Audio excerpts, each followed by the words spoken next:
Eh, eh, nyangkut.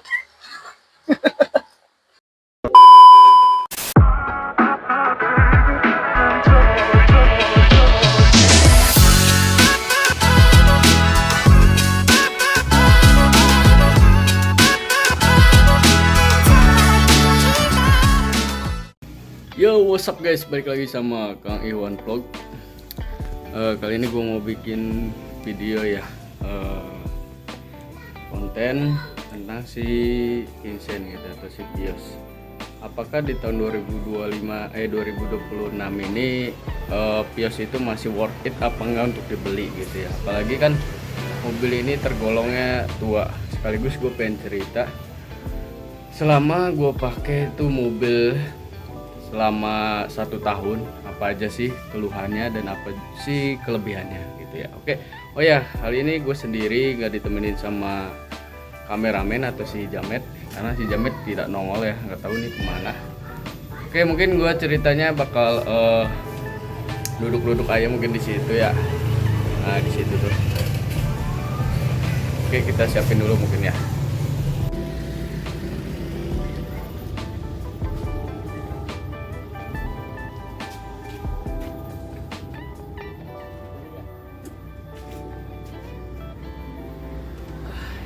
Oke, ini udah gue siapin nih kursi.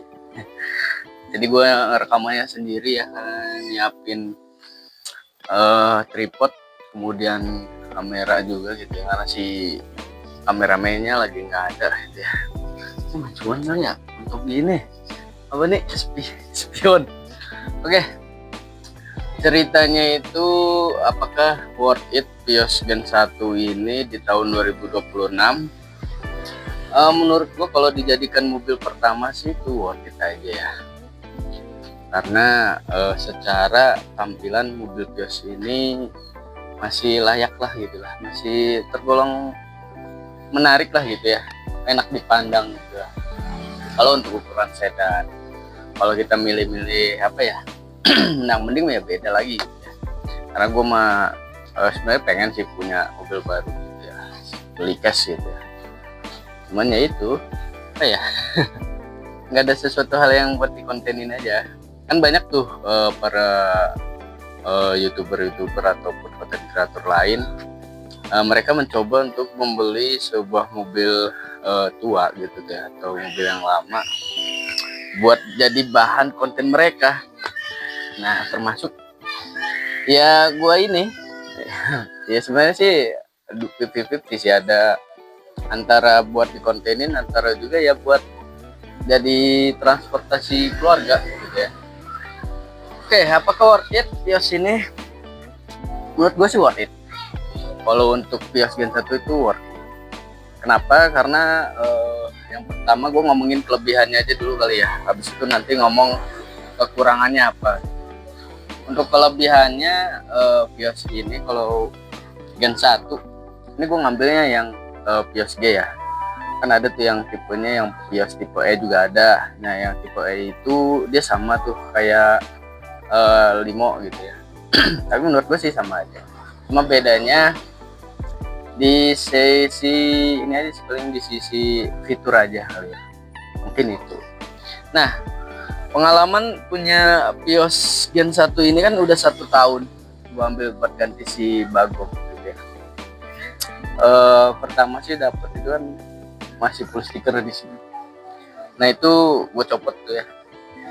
Setelah itu dipakailah tuh sebulan, dan itu hal pertama yang gue lakuin adalah yaitu ganti oli mesin, kemudian ganti filter, terus ya cek lah.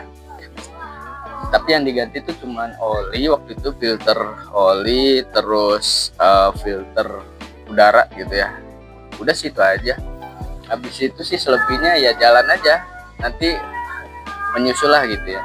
Nah buat kalian yang pingin ngambil mobil ini gitu ya, mobil yang tahun lama, sekiranya kudu disiapin lah budget lebih gitu ya. Dan sampai uangnya ngepas, misalnya harga mobilnya sekian, uangnya sekian, itu jangan. Menurut gue sih jangan. Karena kalau kita ngambil mobil second atau bekas, kita harus siapin budget ya adalah spare gitu ya, 10 juta atau minimalnya aja 5 lah, tergantung mobilnya. Nah, berhubung kalau mobil gue itu jual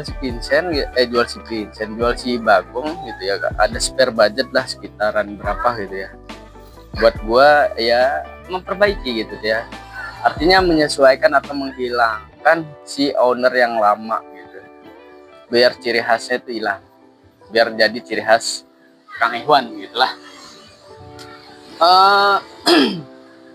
Kelebihannya yang pertama, mobil ini nyaman, menurut gue sih nyaman.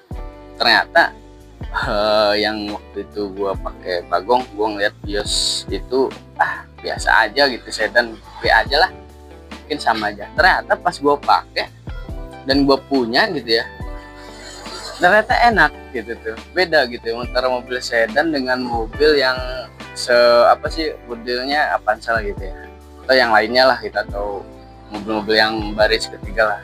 Atau mungkin ya kalau yang jangan disamain sama yang lebih muda lagi gitu ya, kalau yang lebih muda itu udah pasti lebih enak. Artinya ini membandingkan sama si Bagong, ternyata kalau sama si Bagong, si Vincent ini lebih enak kalau dipakai, jalan tuh lebih nyaman. Ternyata enak aja gitulah, di bawahnya tuh gitu. Kemudian lebih stabil gitu ya, tidak ngambang gitu. Kalau Avanza kan si Bagong itu kan ngambang, makanya kenapa si Bagong itu gue ceperin, itu alasannya. Pertama buat style, kemudian juga ada fungsinya juga buat ngilangin limbung gitu kalau bawa ngebut atau di tol itu kan, kalau muat banyak tuh berasa di bawah ngebut 100 gini gitu ya, limbung gimana gitu. Yang kedua adalah irit. Vios ini walaupun tahun tua gitu ya, tapi kalau dalam konsumsi bahan bakar dia irit banget, menurut gue sih irit. Waktu itu pernah buat tes, isi 50.000, dan itu kondisinya si ampere bensinnya itu kedap-kedip gitulah, kedap-kedip. Gue isi 50, itu nyampe buat dari Serang ke pantai gitu, ke Pantai Anyer itu nyampe. Tapi kalau buat baliknya lagi ya isi lagi aja gitu tuh. Artinya kan kalau dari Serang sampai Anyer itu kan udah berapa kilometer gitu ya. Kalau dihitung lah 1 banding 10 atau 11 gitu lah. Tapi ada lah yang lebih irit. Tapi kalau untuk ini sih irit. Sebenarnya sama aja sih kayak si Bagong juga irit gitu. Cuma ya gimana ya, ya tergantung ini nih si kaki sekolah apa enggaknya gitu, ngegas enggaknya kan. Berhubung si Vincent ini kan masih standar, jadi knalpotnya nggak ada suaranya, adem, jadi ya tinggal nikmatin aja. Beda kalau si Bagong kan racing, pengennya gas aja gitu ya. Nah itu yang kedua. Yang ketiga adalah budget. Ya jujur aja budgetnya kurang gitu ya. Kalau buat yang lebih dari ya sebenarnya ada 2 pilihan waktu itu. Gue pengen ngambil antara si Vios ini atau enggak si Jazz Gen 1 yang Ayu Tech atau enggak IDSi gitu lah, antara itu. Satu lagi sih ada, yaitu ini CPQS. Cuma CPQS ini ternyata setelah gua cek harganya masih tinggi gitu tuh. Bahkan pernah gitu, apa gua beli Vario aja ya, karena kan kalau Vario itu kan lagi rame-ramenya buat dikontenin, rame, tampilan juga sporty, keren gitulah, JDM banget. Tapi ya setelah tanya-tanya ke temen yang pernah punya Vario, ternyata Wan, lu jangan ngambil Vario dah katanya, lu bakal capek gitu ya, perbaikan terus katanya. Itu aja sih mungkinnya. Karena mungkin Vario kan zamannya tahunnya lebih di bawah ini gitu ya, di bawah 2000-an, paling akhir kan tahun 2000 itu Vario yang facelift. Nah itu yang berapa ya, tadi kan nyaman, irit. Terus yang ketiga nih, spare partnya. Nah spare partnya murah, gampang. Udah itu aja sih, murah dan gampang. Jadi ada KW3, KW2, KW1, mau yang original bebas. Jadi nah terus spare partnya melimpah, itu doang, melimpah. Gue yang takutin kalau ngambil yang merek lain gitu ya, atau selain Toyota, takut spare partnya bisa apa enggak gitu ya, bingung nyarinya. Karena di daerah gua bengkel-bengkel yang sesuai budget ke kita gitulah, dari yang pas harganya kemudian gampang dicarinya, ya itulah itu alasannya itu ya. Kemudian kelebihannya lagi adalah apa ya, itu tadi ya, tampilan udah belum ya, tampilan sih mengikuti zaman gitu. Gue demennya itu nggak patah-patah lah gitu ya, bukannya sama kayak si Bagong agak ngebulat. Terus kalau PS Gen 1 itu kenapa gue ngambilnya PS Gen 1 yang asli gitu tuh, padahal kan kalau budget PS ini nih bisa dapet PS Gen 2 tapi yang limo. Nah kalau yang Gen 2 sebenarnya bagus aja, cuman bentuknya gue kurang suka, apa ya, pendek gitu tapi tinggi, nggak manjang. Kalau ini kan kelihatan sedannya. Kalau Gen 3 itu lebih sporty lagi, lebih keren lagi. Gen 2 itu bagus juga gitu. Cuma kalau buat ke limo enggak. Saya pernah punya, itu kan ada tuh di review gue tuh yang limo, yang Gen 2 itu ada tuh, banyak rusaknya. Perbaikannya lumayan gitu, banyak aja berutut gitu ya. Itu sih. Nah, kenapa ambil dari segi body itu kelebihannya. Terus apalagi ya, itu kekurangannya. Nah, sekarang kita bahas kekurangannya untuk Vios ini yang namanya sedan ya, otomatis satu sedan tua, kaki-kaki itu perlu peremajaan. Sampai sekarang ini si Vincent masih belum beres buat burusin kaki-kakinya. Tadi udah gue ganti kelahar, cuma sebelah sana kelaharnya dong, bearing. Kalau kita manggilnya bearing atau nggak kelahar gitu ya, kelahar roda. Udah gue ganti, belinya online waktu itu, dipasang. aduh itu dipasang sama Kang Joy ya, dipantek apa sih, dipukul-pukul, ternyata hancur. Oblak lagi.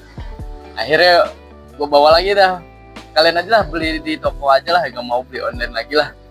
Sebenarnya beli di online tuh, gue tuh tipikal orang yang malas gitu ya, buat pergi beli gitu tuh, pengennya nunggu di rumah bareng dateng gitu. Tapi ya itu, kalau di online banyak yang palsu. Akhirnya rusak, gue beli lagi gitu ya, perbaikan, pasang lah, udah tuh. Akhirnya pas dipasang ternyata pas ditemuin yang lain, rekennya rusak atau udah oblak. Nah itu, terus karet-karet, pokoknya banyak dah peremajaan, sampai sekarang belum beres. Ini sebenarnya tinggal raken. Terus ini tadi dicek, bushingnya jadi kena lagi nih yang sebelah sini. Pantas, cuma dengungnya nggak terlalu sih, masih wajar lah, masih enak gitu ya. Kemudian karet support juga udah gue beliin, ternyata gue beli online, ternyata palsu. Buat kalian yang kalau beli spare part mobil, lebih baik jangan beli di online kalau menurut gua. Atau enggak, kalau mau beli online, cari toko-toko yang sekiranya terpercaya, jangan yang KW. Itu kalau KW dipakai udah jebol. Ini punya gue jebol ini, langsung ngangkat supportnya. Akhirnya gue ganjel pakai bantalan karet dari ban bekas gitu ya, suruh abang pernya gitu ya, di Prima Jaya Per di situ, di Cipocok. Akhirnya udah, tadinya ambles karena si shocknya itu palsu, jadi ambles. Ini jadinya celup. Lah kok bang celup, kata saya, padahal kan kita dicekerin cuma satu jari. Kok celup? Ya soalnya idenya katanya si supportnya jelek ini katanya. Belinya di mana emang? Yang beli di online? Iya gitu. Coba belinya di toko. Iya udahlah, ntar aja deh, udah tanggung beli mas, kata saya, pasang aja dulu lah. Ya akhirnya dipasang, cuma ditambahin bantalan karet. Murah sih bantalan karet, cuma 10.000. Pasang lah akhirnya, ya tingginya satu jari sekarang. Tuh. Ke apalagi ya, kedua kurangannya, fitur ininya apa sih namanya, apa sih yang buat naruh minum itu loh, konsol box gitu ya, bukan konsol box dong, cup holder. Nah cup holdernya dikit, sumpah Vios nih, gue kira bakal kayak si Aris banyak tetep lubang-lubangnya gitu ya, atau tempat-tempatnya. Ternyata kalau si Vios dikit cupnya itu di depan, depan kisi-kisi AC itu ya, tempat AC itu, putaran AC itu ada 2, di tengah sini 1. Tadi pintu tuh nggak ada, nggak bisa tuh dikasih cup holder tuh. Jadi naruh minum tuh nggak ada, apalagi yang bagian belakang itu nggak ada, itu nggak ada sama sekali, nggak ada tempat naruh. Kalau kita bawa penumpang gitu, bawa keluarga mau naruh lagi makan atau bawa minum, itu bingung naruhnya di mana itu. Kan beda kalau di Avanza kan ada di setiap pintu ada tempat cup holder sama gede lah gitulah lacinya. Kalau ini nggak ada, aneh. Oh, udah sebel. Ya udah, tapi ya gue demen aja lah gitu ya. Demen, gampang sih kalau cup holder tinggal beli aja lah di online. Tapi kan jadinya minus gitu lah, kurangan. Ya nggak tahu juga sih ya, nggak ngopenin apa ya namanya, nggak ngeh ternyata kalau di belakang itu nggak ada buat cup holder. Adanya cuman di jok, dan itu juga kalau yang versi kulit joknya belum diganti, masih bludruk ya punya si Vincent, itu cuma satu di belakang kursi penumpang yang depan. Kalau di kursi setir di belakangnya tuh nggak ada. Aduh, kacau. Gitu ya. Nah, itu sih kekurangannya. Apalagi ya kekurangannya. Nah, terus karena gue yang ketiga kali ya, karena ini bahannya bludruk, plus minus sih sebenarnya. Kekurangannya kalau masih bludruk karena belum dilapis kulit jok atau sarung jok gitu ya, jadinya gampang kotor, debu. Tapi ada sisi plusnya, nyaman, udah gitu doang. Biasanya kan kalau kita pakai sarung jok, nah kalau kita bawa nih, ini nih bagian belakang sini, ini keringetan, basah. Kalau yang bludruk enggak, itu doang bedanya. Makanya kenapa ya kata gue, ini tadi mau disarungin jok, tapi nggak jadi gara-gara gue nyaman gitu pakai yang ada bludruk. Mungkin kalian juga pasti demen lah gitu kalau nemu jok yang bludruk, apalagi kalau joknya tuh kayak jok bis gitu kan, keren. Nah, sekarang lagi zamannya musim-musimnya bukan yang di sarung jok kulit atau macam itu, kurang suka ya karena licin. Cuman ya plusnya kalau itu ketumpahan sesuatu dia nggak basah gitu. Beda kalau bludruk basah udah bau apa gitu, udah dijemur. Itu aja. Nah, apalagi ya kekurangannya tadi yang berapa ya, yes gitulah. Apalagi ya kekurangannya apa ya, udah kali ya itu doang kekurangannya. Itu kekurangannya dari si Vincent atau Vios Gen 1. Kalau segi mesin sebenarnya paling jos, karena udah terbukti kalau Vios itu pokoknya setiap armada atau mobil apapun yang dipakai taksi itu pasti terbukti mesinnya kuat. Udah itu aja. Bedanya di sini nih, mungkin kaki udah hancur gitu tuh, perlu permajaan. Namanya juga mobil tua, wajar lah. Perawatan kan kayak ibarat lah kalau kamu pengen sesuatu yang apalah punya peliharaan atau apa ya kudu dirawat gitu tuh, apalagi yang ringkih tua gitu. Gitu sih. Apalagi ya, ini kekurangannya kalau mobil tuh biasanya ini sering overheat. Nah si Vincent ini waktu gua dapet sih nggak overheat, gua bawa tuh langsung ke Labuan, ke Carita, dan itu enak tuh bawa jejong aja tuh karena nggak lewat tol kan, cuma naik gunung gitu tuh. Nah itu nggak overheat, pulang gitu tuh ya. Nah oke lah, aman berarti mobilnya gitu tuh, nggak ada trouble segala macem. Akhirnya berikutnya bawa lagi, ternyata gue bawa lagi ke pantai lewat jalan Pandeglang itu yang ada tanjakan apa sih namanya yang horor tuh, kata rumah ada dinding itu Benggala tapi sih lupa gitu tuh. Nah itu di situ overheat pertama kali, nyala tung nyala. Aku bingung, aduh ini kenapa si Vincent sama aja kayak si Bagong, kata gue ya, overheat lagi. Udah tahu si Bagong tuh sering overheat, akhirnya ini juga overheat. Akhirnya gue bawa lah ke bengkel. Nggak ke bengkel dulu, ke temen, ke mama, Bang Joy namanya, senior permobilan. Dibawalah, dicek-cek, ternyata nggak ada yang bocor, masih bagus gitu ya. Mungkin katanya mampet doang. Oke, Kali itu karena gue biarin tuh akhirnya terus aja gitu. Cuma ya perlu dipantau ya, jangan sampai kalau kalian nongol si apa sih indikator temperaturnya naik tuh jangan dipaksa gitu tuh. Bisa jebol lah. Ya kalau nyala ya udah istirahat gitu. Mobilnya di stopin. Cuma minus satu aja ya, itu jadi bahan minus nih, lupa baru diomong. Di Vios temperaturnya jarumnya nggak ada indikatornya berapa gitu kan. Kalau si Xenia gitu ya kan ada tuh jarum tuh ya, yang bawah itu cool, yang atas tuh hot kan, ada tuh kalau jalan jadi setengah gitu tuh kalau dipakai. Nah si Vios nggak ada. Jadi kalau mau adanya tuh langsung tung nongol tuh si merah tuh cahaya lambang air gitu tuh ya, saya termostat tung kedap kedip aja gitu tuh. Jadi nggak tahu gitu. Kalau itu kan apa sih enak dipantaunya, masih belum terlalu overheat nih, lanjut aja deh gitu ya. Nah kalau ini tung nggak tahu ini suhunya berapa derajat gitu doang. Akhirnya caranya gue akalin, gue belilah sensor ini apa sih OBD tuh, gue sambungin ke HP, pantau terus tuh selama perjalanan di HP. Pas suhunya ada berapa nih, kalau dibawa ngebut langsung naik, pelanin lagi, kalau dibawa pelan normal gitu.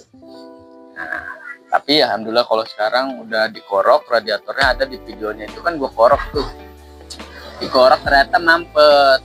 Nah mampet, oh ya mobil ini nggak pakai termostat ya, karena gue cek waktu itu di mamang gue itu ternyata nggak ada termostatnya. Tadi kalau ada termostat gue buang aja lah, ribet gitu daripada overheat mulu gitu kan. Ternyata memang udah nggak ada termostatnya, ternyata masih overheat juga. Ternyata si radiatornya itu mampet, udah dikorok. Di situ gue ngorok radiator 200.000 plus air coolant-nya, murah nggak mahal itu. Buat gue murah banget gitu ya, dengan segala permasalahan jadi tuntas beres gitu. Enak kalau dibawa jarak jauh gitu. Udah itu ya kekurangannya si Vios gitu. Itu gimana, jadi menurut kalian apakah worth it apa enggak buat jadiin si Vios Gen 1 ini dijadikan mobil pertama? Menurut gue sih worth it aja kalau gue mah ya. Itu tinggal kitanya aja. Gaya juga masih bagus-bagus lah, masih oke lah gitu tuh. Nggak kali kalau pengen sih nyari warnanya yang silver. Kenapa silver? Ini kalau kotor nggak kelihatan, kalau hitam cepet kelihatan gitu tuh. Ada yang warna apa itu ya, warna merah bata itu loh, jarang tuh warna itu tuh.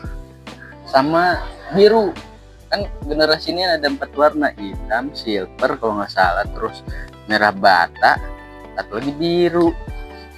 Keren tuh kalau ada tuh, nemu tuh, cuma jarang dapatnya. Sama kayak si Bagong tuh warna merah, Avanza warna merah, jarang itu gitu.